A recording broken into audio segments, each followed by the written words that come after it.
Ready start. मोटरयान अधिनियम 1988 का 59 धारा 173 सपठित परिसीमा अधिनियम 1963 की धारा 5 मोटर दुर्घटना दावा अधिकरण द्वारा पारित निर्णय और पंचाट के विरुद्ध अपील। परिसीमा दावे के विरुद्ध पक्षकार द्वारा लिखित कथन फाइल करने के पश्चात मामले में पैरवी छोड़ देना, अधिकरण द्वारा निर्णय और पंचाट पारित करने के पश्चात विलंब से पुनः स्थापना का आवेदन फाइल किया जाना, खारिजी। परिसीमा की संगणना दावे में निर्णय पारित करने की तारीख से की जाएगी, न कि पुनः स्थापना का आवेदन खारिज करने की तारीख से। अतः पुनः स्थापना आवेदन की खारिजी में हस्तक्षेप नहीं किया जा सकता। पैरा अपीलार्थी ने वर्तमान अपील 2011 की दावा याचिका संख्या 69000114 शिवदेवी बनाम इकरार अहमद और अन्य वाले मामले में मोटर दुर्घटना दावा अधिकरण अपर जिला न्यायाधीश द्वारा तारीख 14 मार्च 2016 को पारित निर्णय और पंचाट के विरुद्ध विलंब से फाइल की है। अपीलार्थी ने अपील फाइल करने में विलंब को माफ करने के लिए एक आवेदन भी फाइल किया है। अपीलार्थी के विद्वान काउंसिल ने यह दलील दी है कि विद्वान अधिकरण ने पुनः स्थापना के आवेदन को खारिज करते हुए तारीख 14 मार्च 2016 को निर्णय और पंचाट पारित किया है और अपीलार्थी ने पंचाट के संबंध में जानकारी प्राप्त होने के पश्चात सिविल प्रक्रिया संहिता 1908 के आदेश 9 नियम 13 के अधीन एक आवेदन फाइल किया था, जो तारीख 13 नवंबर 2017 को खारिज कर दिया गया था। जब अपीलार्थी को तारीख 13 नवंबर 2017 के आदेश के बारे में पता चला तो उसने अपने निचले न्यायालय के काउंसिल से उच्च न्यायालय के समक्ष अपील फाइल करने के लिए संपर्क किया। कुछ समय के पश्चात उसे यह पता चला कि अपील फाइल नहीं की गई है और उसके काउंसिल ने उसे यह सलाह दी कि वह उच्च न्यायालय के समक्ष अपील फाइल करने के लिए उच्च न्यायालय के किसी अधिवक्ता से संपर्क करे। उसने उच्च न्यायालय के एक अधिवक्ता से संपर्क किया और वर्तमान काल वर्जित अपील फाइल की। अपील खारिज करते हुए पैरा अविनिर्धारित अतः 13 नवंबर 2017 के पश्चात यह अपील तारीख 31 जनवरी 2018 को फाइल की गई और वह भी 2 मास से अधिक की अवधि के पश्चात, तथापि 1 वर्ष 29 दिनों के विलंब के लिए आवेदन में कोई समुचित कारण उल्लिखित नहीं किया गया है। अपीलार्थी ने अपील फाइल करने के समय अवधि गुजरने के पश्चात अर्थात 11 मार्च के पश्चात सिविल प्रक्रिया संहिता के आदेश 9 नियम 13 के अधीन एक आवेदन फाइल किया था। इसलिए अपीलार्थी अपील फाइल करने की अवधि के पर्यवसान के पश्चात संस्थित उक्त कार्यवाहियों का कोई फायदा पाने का हकदार नहीं है।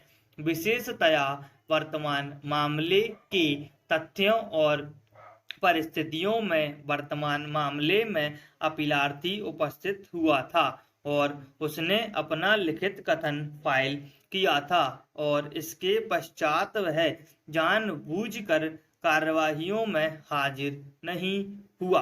अपीलार्थी यह प्रकट करने में विफल रहा कि कब और किस प्रकार उसे आदेशों के बारे में पता चला।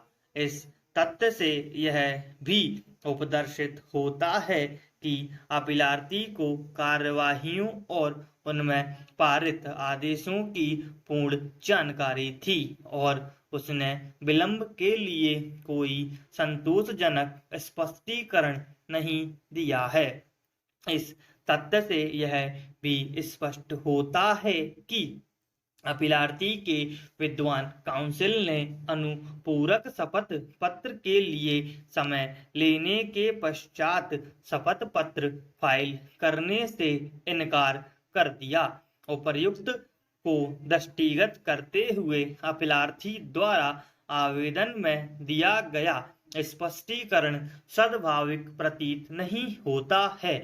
ऐसा प्रतीत होता है कि उसने दावा अधिकरण के समक्ष सिविल प्रक्रिया संहिता के आदेश 9 नियम 13 के अधीन आवेदन केवल विलंब माफ करने के अधिकार को सृजित करने के लिए फाइल किया है।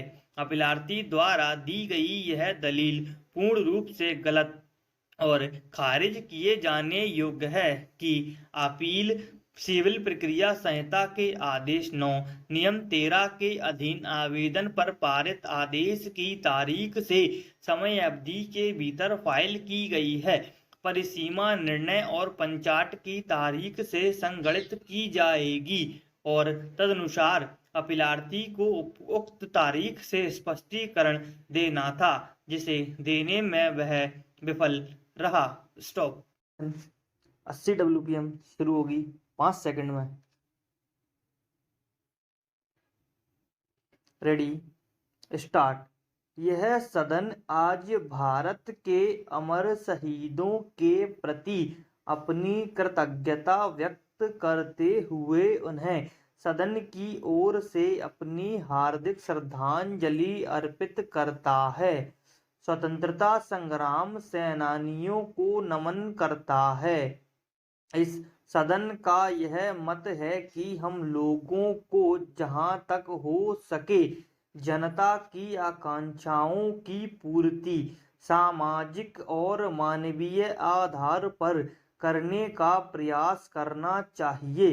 हम लोगों को यह भी चाहिए और यह सदन भी चाहता है कि जन सामान्य की मूलभूत सुविधा की व्यवस्था होती रहे, उनकी आर्थिक उन्नति और उसके जीवन स्तर की गुणवत्ता में वृद्धि करना प्रदेश की विकास प्रक्रिया के केंद्र बिंदु रहे हैं। उक्त उद्देश्यों की पूर्ति करने के लिए सदन में यह संकल्प किया गया है कि हम जन साधारण के विकास एवं प्रदेश के दूरगामी हित में नैसर्गिक संसाधनों का समुचित प्रकार से विदोहन करेंगे। पंचायत एवं स्थानीय निकाय के अधिकार एवं कर्तव्यों का प्रत्यायोजन कर उन्हें आत्मनिर्भर बनाते हुए जनसाधारण के लिए मूलभूत सुविधाओं की व्यवस्था करेंगे। प्रदेश की संपूर्ण जनता को विशेषकर महिलाओं को शिक्षा, स्वास्थ्य एवं पेयजल की सुविधा उपलब्ध कराने के सघन उपाय करेंगे। कृषि, ग्रामोद्योग, पशुपालन की उत्पादकता तथा ऊर्जा एवं सिंचाई के साधनों की उपलब्धता में वृद्धि करेंगे। हमारी तरफ से जनसंख्या नियंत्रण करने की दिशा में प्रभावी कदम उठाए जाएंगे। पैरा, मानव संसाधनों का विकास एवं उत्पादकता में वृद्धि कर उपलब्ध मानव शक्ति बढ़ाने के लिए, क्रय शक्ति बढ़ाने के लिए रोजगार के पर्याप्त अवसर निर्मित करने किए जाएंगे। हम जहां तक हो सकेगा वहां तक क्षेत्रीय तथा सामाजिक असमानताओं को दूर करने का प्रयास करेंगे। विकासीय अधोसंरचना के सुदृढ़ीकरण हेतु सतत प्रयास कर हम राष्ट्रीय विकास में महिलाओं की सक्रिय भागीदारी सुनिश्चित कर स्थापित करने का प्रयास करेंगे। चाहे अनुसूचित जाति की महिला हो या जनजाति की महिला, चाहे कृषक वर्ग हो या अल्पसंख्यक वर्ग, इन सब के साथ अन्य पिछड़े एवं दुर्बल वर्ग के लोगों को आगे बढ़ने के लिए सामाजिक न्याय का माहौल सुनिश्चित करते हुए उन्हें सभी अर्थों में समान स्तर पर लाने के लिए अविरत प्रयास का कर विकास प्रक्रिया में जनसाधारण की भागीदारी बढ़ाने के लिए सुनिश्चित कार्य करेंगे। संगठित और असंगठित क्षेत्र में कार्यरत श्रमिकों के विकास के लिए प्रभावी कार्यवाही करेंगे। हम जनसामान्य की भावना के अनुरूप व्यवस्था में व्याप्त भ्रष्टाचार के विरुद्ध संघर्ष करेंगे। हम यह भी संकल्प करते हैं कि विकास हेतु अनुकूल परिस्थितियां तैयार करने के लिए हम सांप्रदायिक सद्भावना एवं सर्वधर्म समभाव का वातावरण निर्मित करेंगे। मैं समझता हूँ सदन इस प्रस्ताव से पूरे तौर से सहमत होगा। स्टॉप।